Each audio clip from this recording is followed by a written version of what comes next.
এই লাল শাকের গাছটা অনেক বড় হয়ে গিয়েছে, প্রায় 1 মাসের কাছাকাছি হতে চললো। এটা হয়তো আর স্বাভাবিকভাবে বক্ষণযোগ্য হবে না, কিন্তু কৃষকের কাছে এটার প্রয়োজনীয়তা অনেক। কেননা পরবর্তী যে নতুন লাল শাক আসবে তার থেকে বীজ কিন্তু এই বড় গাছটা থেকে আসবে।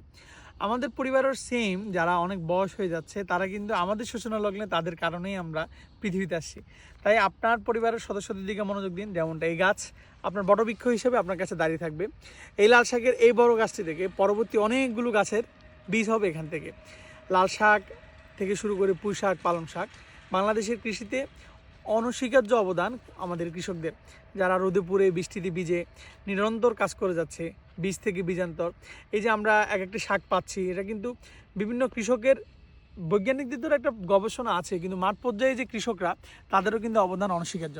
তাই কৃষিতে একটু মনোযোগী হন, কৃষিতে নিজের অবদানটা কাজে লাগান, এবং পাশাপাশি কৃষিতে কীভাবে প্রতিনিয়ত উন্নত করা যায় কৃষকদের সাথে মাঠে এসে প্রতিনিয়ত একটু না একটু কাজে লাগানোর চেষ্টা করুন। ধন্যবাদ।